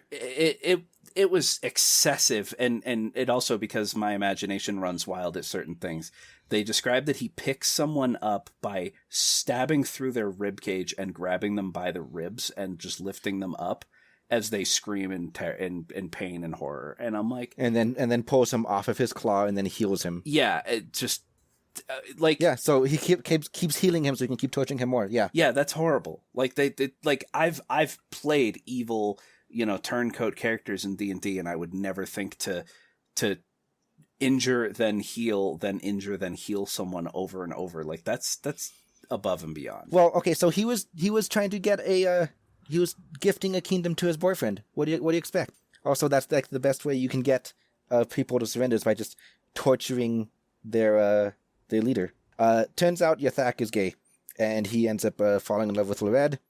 So Jyothky and Leled kind of fall in love with each other, and it's actually a really touching scene. Like, I love it because of the whole way it comes out with the... Oh my god, I'm going to go on a tangent about the mind control whims in a bit. But yeah, so I like the scene where you discover they're gay. And I mean, there was a couple of times where I was like, Jyothky sounds like he might be. And the whole time I was reading the book, I was wishing that Seerness would be, because he had the girl's name anyway. I just really wanted a gay dragon. It was kind of obvious that Jyothky was gay, because he was the one who was just like talking back and forth with Jyothky the entire time, like two schoolgirls. Girlfriend? Yeah, like two schoolgirls being catty about everything. I mean, like, there were a couple of times that made me think, like, yeah, he might be, but then we get to points where it's like, hey, I actually love you, though. I'm not just, like, playing for your attentions like these other guys, and I would, like, just marry you right now, run away with me. And I'm like, maybe he's not. But yeah, so it was a little convoluted at points, but it made sense in the end. Gustanu dies, so that's a thing. Dilettante, if you'd kept going, you'd have found out that the dragon's not infallible, the magic's not all-powerful. They actually get one of them killed. Dilettante. I'm thinking here because there was a problem I had with the shape-shifting. There was a point in the book where the main narrator was thinking about, like, essentially shape-shifting into a different gender. Oh, okay, right. I was going to touch on that with the whole gay scene when Jyothky admits his love to Leled and all that. So yeah, there's some shape-shifting that happens. There's something called mount fighting, where two males will basically fight, and the loser has to shapeshift into a female, and then they do it. What? Then there's also Erelash, who is a female, partook in these fights and did it so that she could beat the other male and then turn into a male, and she would get to fuck them, just as like some weird like dominance thing, I guess. And the thing about the culture in this book, that is disgusting. It's an abomination and something you just don't ever do. Think, I guess, like really early US where like being gay was bad, right? I don't know what year that would be. 70s, 80s? I mean, it was only in the 90s where it was starting to become accepted. Yeah, pretty much anything before then. Yeah, so like during the scene when Jyothky is admitting his love to Leled, Jyothky, the POV character, is like in horror and like, this is absolutely disgusting and I refuse to watch, and she actually like leaves and has to come back later to kind of save them from like warplanes and stuff. And that's kind of when my opinion of Jyothky started going downhill, was because of how against it she was. And props to Bard for being able to write a character that hates it that much, when I know for a fact that he's like open to it. I don't know what his sexuality is. I do know that his pronouns are it, I think. He is very, very open. And I know you said we didn't want to bring this up on the podcast, but I did find his live journal from like 20 years ago or 10 years ago. And for those who don't know what live journal was, think before Tumblr. And I read some of his stuff on his... he is very, very open. He was very critical of anyone who was very right-wing and close-minded. His writing style and his journal was very reminiscent of this book. So a lot of the entries were indecipherable. But yeah, he was very open-minded, and it even said on his live journal his pronoun was it. Yeah, so it's worth noting that he does not think these things, but he was able to write a character who did. And so I want to give him props for that. It's not really that hard to do when you're living in that lifestyle and probably get ridiculed for something like that. He probably got it through a personal experience. Yeah, so here's a really weird aspect about... No, I'm not going to share that. Never mind. Maybe I'll share it someday, but I'm not going to share it today. Depending on how long this goes, I might have another double super spoiler section at the after credits, after the closing song, kind of like I did with Age of Fire, because these guys probably won't read the sequel, and so I'll just talk about the sequel real fast. Well, I mean, does the sequel... The problem is asking you, I don't know if I'll get a good answer, but it's like, is it more easy to follow, or is it just... Okay, I liked the sequel much less than the first book. Oh, man, okay. I felt it was harder to follow because they time skipped way too much. I don't like that. This isn't spoiler, so I can say it right now. Book 1 takes place over 80 days of the 12-year flight, right? Book 2 takes place over the rest of the 12 years. Oh, that sounds horrible. It is. It feels like Barry Bloom sat down and outlined this story he wanted to tell. Here are the bullet points of all the things I want to have happen on the mating flight, and I'm going to write 5 books. I'm going to write 5 books that take place over these 12 years. So he writes book 1, which is the first 80 days, and then after that, either he changed his mind, discovered he didn't like it, or just, point being, just didn't want to write the other 4. So it's like, I don't want to do this, but I gotta finish the story, so I'm gonna condense these other 4 books into one and just time skip weeks, months, or even years ahead at a time just to finish the story. And because of that, a lot of the closure you get from the sequel, a lot of it is implied rather than explicit, because he just didn't want to spend too much time on certain story beats and wanted to go to the next one. That's kind of lame. Yeah, I'll get more into that later, I guess. That's all you get for now. Oh, I guess I should touch on the shapeshifting, because I notoriously hate shapeshifting, and that played a big part in this book. Not to mention, it kind of defeats the whole plot. I mean, sure, talk about culture and whatnot, but how is there a problem with 2 males to 1 female when you could just change your sex at will? First off, because it is heretical, an abomination, and never done. Second, you have no guarantee that they're able to bear children. They could just change their form, but they couldn't actually, lay eggs, probably. Of the way you described it, I thought it was complete functionality. Maybe not. I don't know, because from the when the main character would turn into either a Melville or a Hovian, and would have clothes, the clothes weren't created. It's not poof, I got clothes on me. The clothes were shapeshifted from a couple of her scales, so things had to move around and then be changed in order to match the shape she wanted to take. So I don't know if they could have replicated internal stuff. I don't know. It's not really touched on. I'm willing to accept that they just do not shapeshift males into females because it is just culturally unacceptable. Maybe if there was a book 3, it would happen more in there. Who knows? But yeah.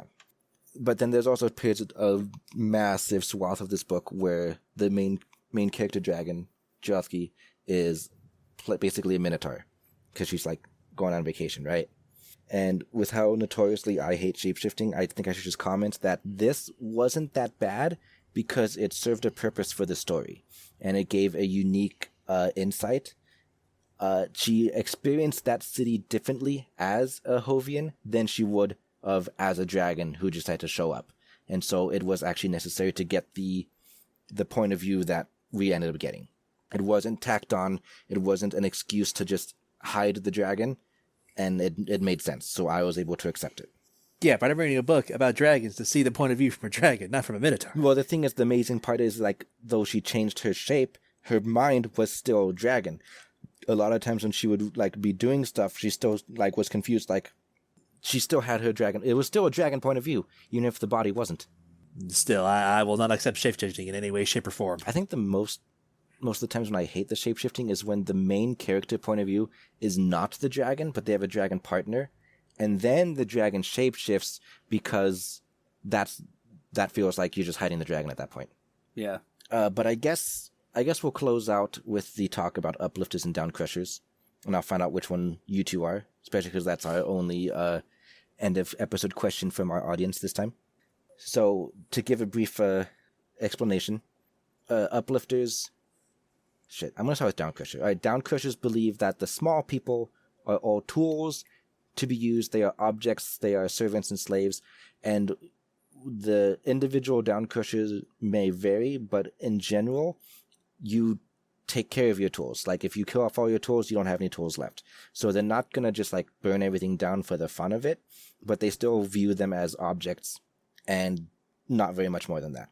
Whereas an uplifter will try to make their small people happy, try to increase their quality of life because it's the right thing to do, not necessarily because it'll make it so they're less likely to revolt or they'll work better. Like, a down crusher could cure a plague, but he does it because it's economical, not because it's the right thing to do. Would you consider yourself to be Diletan? I would be an uplifter. That's surprising, but okay. Bantam. For me, it entirely depends on the species that I would interact with. With the Melvilles, down crusher. With the Hovians, uplifter. Yeah, you're very visually specious. Depends what they look like. If they were, you're ugly. I'm down crushing you. Oh, you're kind of hot. I'm gonna uplift you. If it were kobolds or snakes or something, uplift all the way. If they were humans or like kind of just anything weird, like elves or dwarves, down crusher. Okay, Tracy Nix, those kobolds, I try to uplift them, but they keep on revolting. They're doing it to themselves, okay? Oh, yeah. Hey, maybe Diletan, you would like the sequel after all. Birds get uplifted. Venter, yes, definitely. Before I tell you, I want my two audience members here to try and guess. Am I an uplifter or a down crusher? You're a down crusher. Okay, Ventus is down crusher. Trace Nix is down crush for the show. Uplifter in private. First off, how dare you? Okay, but yeah, I consider myself a down crusher. Uh-huh. Yeah, little people are just tools, and take care of your tools. Yeah, don't break your tools because then you don't have a tool anymore. But yeah, dragons are better. They belong above, and that's just the way it is. There are a couple that I would probably keep as favorites, and so I would treat them better. But overall, yeah, down crush all the way. Especially when you see how they freaking react in the sequel to being conquered and all that. It's like, yeah, they deserve to be down crushed. Ray protecting Treesenix while I'm just staring at him from across the room. Yeah, I'm like grinding my beak. Bantam, some humans are good. Okay? Literally does not compute. All right. Well, I guess we'll end the show there. Thank you for joining us. Listeners both present and future. Well, we do have one end of episode question. I thought we just answered that. We just answered that. Oh, never mind. I'm stupid. Yeah. Venter says, thank you for letting us be here live. I hope it was enjoyable. It wasn't as bad as we kind of thought. Maybe like Ray, I know Ray was like, oh God, live studio audience. Like this might be rough. Well, because a lot of times we have periods where we'll sit there quiet for like 3 minutes, like, shit, what do we talk about? Yeah, and then we can cut that out, but you guys are sitting there listening to us flounder. Hey, it's part of the entertainment they pay for. For only $5, you too can listen to us flounder. Yeah, so I guess Bantam, where can they find us and how can they become a studio member? All right, so we have our Twitter is @officialwadpod. Our email is wadpodcastmail@gmail.com. And we have a Patreon at patreon.com/worldofdragonspodcast. And for $5, you can sit in and listen to us make fools of ourselves. Live. We have a Discord, which you can join and just kind of interact with us and other listeners. I don't think you can like really read off the Discord invite link, so I'll just have the Discord in the description when I upload the episode. Yeah. They will also be the top pinned post on our Twitter. Also, something that Ray and I discussed in the car that I want to make fun of Diletan for. Diletan apparently didn't like the name of the Discord being 2.5 layers. He thought it should be 2.5 caves. Makes more sense. A cave can be a lair, but a lair cannot be a cave, Diletan. Well, okay. I do not want to live in a cave. All caves can be layers, but not all layers are going to be caves. Like, what if I... You can have half a cave, but not half a layer. A half a layer is just a flawed stronghold at that point. Explain to me how you can have half a cave. Yeah, that's right. Spotlights. No, the way so the thing is that the way I had imagined my lair is essentially like a treehouse. You know, like those you see those things where someone builds like essentially a fucking McMansion in a goddamn oak tree. It's like that would be my lair. It would be a warm, comfortable, you know, well put together treehouse. That's not half a layer. Well, my layer is half the it's a size. joke. It's the half the size of yours, and it's part of the podcast name. But it's part of a joke. It's not part of the podcast name. It's I have to put an author into the podcast stuff when I upload stuff, so the author is 2.5 dragons. Yeah, but point being is that I would be miserable in a cave. Caves are damp, wet, cold, and dark, and I don't want that. So therefore 2.5 layers. Your cave can be a lair. That's your layer. The dampness is good for the scales, Bantam. My layer is a library with an indoor pool. Do you want to know what's not good? Dampness is very good for scales. You know what dampness is not good for? Fucking feathers. Soaking all that shit. Are you against that? Oh, so I don't think dampness is actually good for scales. Oh, there's one thing I wanted to talk about before we close this episode. Uh-oh. Yeah, okay, so I am personally kind of getting a little tired of the whole dragons needing and wanting to fight constantly trope. So going forward, what would you guys want to see? Because I have been wanting two specifics I have been looking for on this little quest of ours of trying to catalog everything dragon related. I want to see dragons in space and dragons in modern time. And I'm afraid we're not going to get that. The closest thing we ever got to was Tooth and Claw. Okay, there is another... Dragons in modern time, we could do lazy scales. It's a story about a human who gets turned into a dragon against his will, but it's a modern day setting. And I still want to do Dragon Hack. And Dragon Hack is a lit RPG where he, quote, turns into a dragon by nature if that's his player character when he logs into the game. With some twists.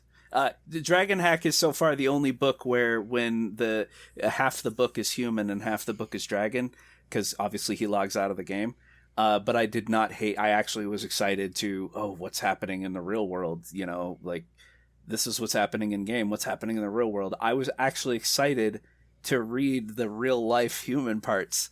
Oh my god! Well, that's a special one. Yeah, Dragon Hack. It was a really good book. I actually really, and it also helps that the narrator for the audiobook fucking nailed it. Yeah, I have no examples of dragons in space where the dragon is a big part of the story. I know a book that's in space. It's on a generation ship. The main characters it's the author's creation, but they're basically like otters or weasels or something. And they're owned by a corporation that is run by dragons. And so the dragon shows up to talk every now and then, but he's not really a main character. Yeah. I don't have any examples of dragons in space. Man, I want Captain Picard to go down to a planet, break the Prime Directive for some like primitive dragons and actually give them super technology. And then they start spreading across the galaxy. That's exactly why they don't do it. I mean, arguably, this book, Mating Flight, was dragons in space because they traveled to other worlds. They traveled to other dimensions through magic. There was no spaceships, no so you want intergalactic. dragons with technology, not dragons in space. That would be interesting to see. I guess we're gonna have to write it ourselves. Yeah. I'm not gonna do a post-credit review of the second book, mostly because I touched on everything I wanted to already. Unless you guys want to hear what happens story-wise. Like, just spoil the story for you, but maybe we'll end up reading it later. Wait, what are we doing next? Oh, right. Oh, right. We need okay, so next episode... I am ripping Rings of Fire a new asshole. Make sure to tune in. Rings of Fire? Or Rain of Fire. Yeah. Oh, right. So we need to... So Ray and I were actually talking about it, because we don't know how much content... you might think that you have a ton of stuff to say about Rain of Fire. We already decided we were going to shit on 2 other movies. Okay, yeah. So we're each gonna do 3 movies, and that way we can, just talk about how terrible they were. So wait, 9 total? Yeah. Yes. Each one of us are going to pick 3 different movies, and then we are going to tell, you are going to tell us, even though I've seen it, and I think Ray has, but you are going to tell us as if we've never seen it just how bad the fucking movie is. And then I'm gonna pick 3 other terrible fucking movies that just have and one of the movies I'm actually going to pick, and I don't remember who suggested it, and I think it was someone I know, but I don't know. But no, someone suggested that we do D-War for that episode because that was a terrible movie, and I was offended. I love Well, then, hey. I love D-War. Well, then, hey, you get to try So and defend it. I'm gonna defend D-War. But yeah, the point is, next episode is close enough to April Fool's. It's going to come out slightly after, but it's close enough to it that it's going to be our April Fool's episode, which means we're just doing really bad dragon movies, stuff that would never make it onto the show anyway because it doesn't hit any of the requirements. The dragon is not a main character. The dragon cannot talk. The dragon is just an antagonist. So we're just doing terrible dragon movies. But I'm terrible at explaining things to people. Well, it doesn't matter. It's a terrible movie. The video game adaptation of Reign of Fire was fucking gold, though. Like, in all of its horrible, awful glory. The final boss was you just take a fucking Abrams battle tank and drive it over a ramp into a pit and fight 3 goddamn dragons. Yeah, so even though the April Fool's episode is going to come up like halfway through April, understand we record really close to like when April Fool's actually will Okay, be. so real quick, Treesonix, D-War, granted, yes, the 2 main quote-unquote dragons were just giant cobras, like a black one and a white one, but when the dragon army invaded, they had like quadrupedal dragons. Some of them had wings, some of them didn't, but most of them didn't have wings because they had rocket launchers mounted on their backs. But This is terrible. it was such a good movie. So tune in the next episode to listen to all this bullshit. Yeah. All right. After that, because we like to announce 2 episodes in advance, you guys are probably booked out after having to read an actual physical book, huh? No. Well, if there's an audiobook version of it, it's not a big deal to me. This was like book times 2. It was. I had to physically. You threw us in the deep I had end. to physically read, and I'll never forgive you. I shoved Dilettante into the deep end, didn't even give him a floaty. You threw me in the middle of the ocean, no floaty. There's shark fins circling No, around it's me. just- Like, okay, it's- see you in a no, week. it's Rafe. One of them is me, One of them is Ray. just swimming around and tugging your leg like, hey, this is fun, right? And I'm flying above, like trying not to touch the water. Okay, so you're booked out then? Yeah. Again, if there's an audiobook version of it, it's not a big deal to me. All right, I will let you choose then. I'm going to give you guys 3 choices, okay? Are they all books? 2 of them are.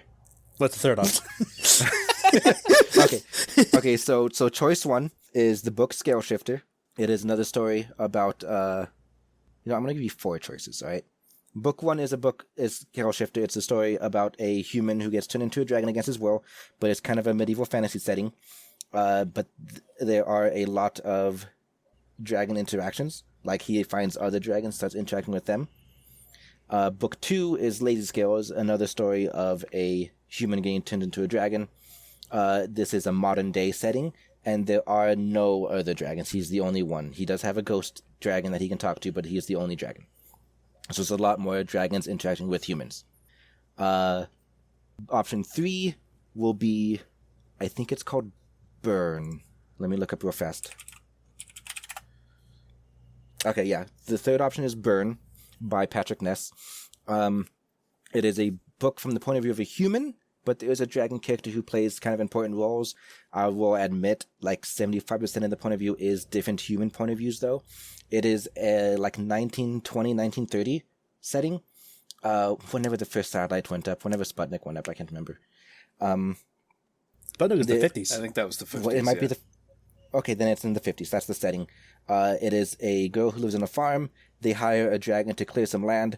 It turns out the girl is part of a prophecy by the dragons, and so that dragon's actually like a spy to keep her safe because there's somebody else from a dragon cult coming to kill her, to kind of start these events in motion, and it's just kind of just how that plays out. That sounds super convoluted. It actually sounds interesting, though. Yeah, it is actually really good. Even though it's mostly human point of view, it has a lot of interesting dragon lore, which is why I'm suggesting it. And then option 4, the not book option, is we would do the original plus the remake of Pete's Dragon.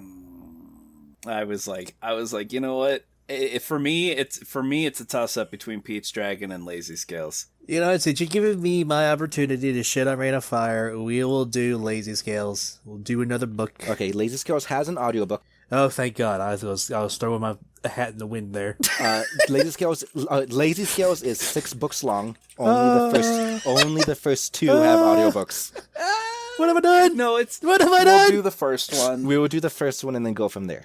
Define Right. go from there. Like we Go from there, meaning you can decide if you want to go farther. keep or in not, mind 'cause that they are relatively short books. and on top of that, All right. they are like that's 6 episodes worth. So it's like, Kind of like how when we did Age of Fire, we decided to do the first 3 and then stop. Well, because you said the other 3 were garbage. Right, but I think like all 6 of these books are great. Yeah. So we'll except I know the author's going to hear this because he's in one of the Discords where I post the episode. So I'm sorry, I didn't like book 6 of Lazy Scales. I'll get in of Lazy Scales. I'll get into why later, maybe. But all the books are great except for the last one. It's scandalous. Scandalous indeed. Well, you have the right to not like something.